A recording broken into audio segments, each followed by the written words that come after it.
Okay, so I wanted to tell you guys too, like, my own kind of personal story. And I did just find out actually that the law here is, if for a child to be left alone, no matter where, is 13, and you're not allowed to be overnight even at that age.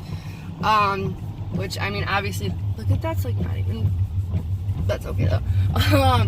But I wanted to tell you guys what happened to me when I was younger, so like I can like put some thought process out there and you guys can picture just the dangers of this situation. So when I was young, older than five, me and my brother and one of his friends were on our bikes, and I was with my brother, who was way older than me, and another kid who was way older than him. So it was like, you know, safe. And I think I was like 8, maybe 9, which is like 3-4 years older than 5. And my brother and his friend took off on their bike. I was young enough that I was still on training wheels. I know that, okay? Because that's why I couldn't go so fast. So they went way ahead of me. And when they were out of sight, I know the fear that I felt, I'm sure if I stopped for a minute and thought about it, I'd be like, okay, I'm 2 streets from my house, I know where I am. But this is like where I went wrong as a kid, and where any kid could make the same mistake. I was in such a panic because I didn't know where I was, because I lost who I was with and was distracted by my own fear, because not paying attention to where I was, whatever, any like that. I ended up doing the worst thing that I could have done, which is walking up to a random house and knocking on the door and saying, I don't know where I am. Like, by the grace of God, and this is like a miracle, because it was a big neighborhood back where my mom used to live before they went to Florida. It ended up being the same house that my brother was at. So, and that's like, how many houses are like on one of those long streets? Like a lot. So that was like, the chances of that happening are so slim, but so that was like, thank God. And I remember the mom, you know, saying to my brother, I can't believe you would leave her alone, and anything could have happened, and blah, blah, blah. So when I think of these situations and these stories, first of all, it's sad. And second of all, I've seen, like I told you guys in the other video, there was a girl who was down the street from me, and twice her kid was outside in their pajamas walking like way far away from the house. And while the mom was sleeping, the kid actually opened the door and walked out of the house and left. But the problem is like,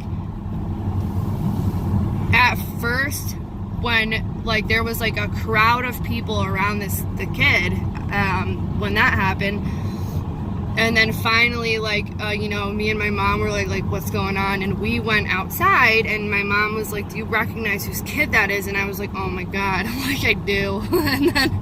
and then luckily, but what if it wasn't, what if it was someone else? You know, that's why I guess I get worried and upset, because if you think about it, someone who's 5 and a boy, usually boys are late bloomers, he probably only learned to even walk 24 months prior. And then, you know, it's like, I don't know. I mean, I get what some of you guys are trying to say. You know, some neighborhoods are safe, some neighborhoods are fine, some laws are different in other places. All I can say is that the laws here are not okay with that. And it's not just about like abductions and stuff. You know, somebody could slip, get hit by a car, not pay attention, walk into the road, get distracted by something, a cat that's outside, and get lost, and then you're fucked. So it's like, there's just so many things that could go wrong with it. So I'm happy that we were able to, like, perfect timing at the store to see that something must have happened to where we noticed the kid, and the mom must have been bringing him to school. So that's good. I mean, and you know,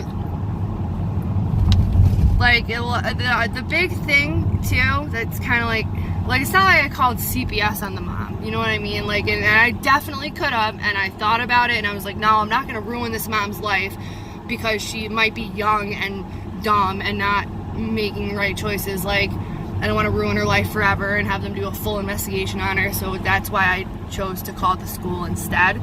So I tried to be as nice about it as I could towards the mother, but still letting them know the severity of the situation.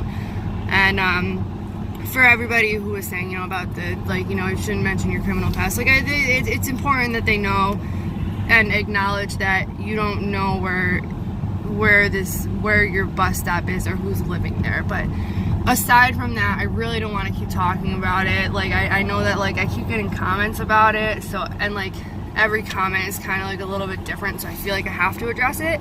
So I'm turning the comments off on this video because I just don't want to talk about it anymore.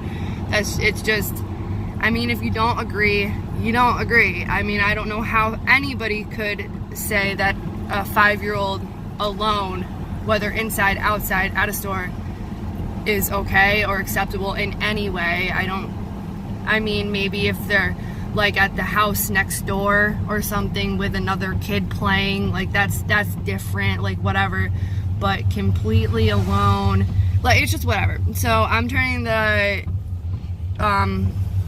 comments off this video because I just don't want to deal with it after this, and that's the end. The only time I'm going to bring it up is if someone, like the cops, call me with an update or anything like that, then I'll let you guys know. But yeah, that's that. That's pretty much that. Yeah, okay, bye.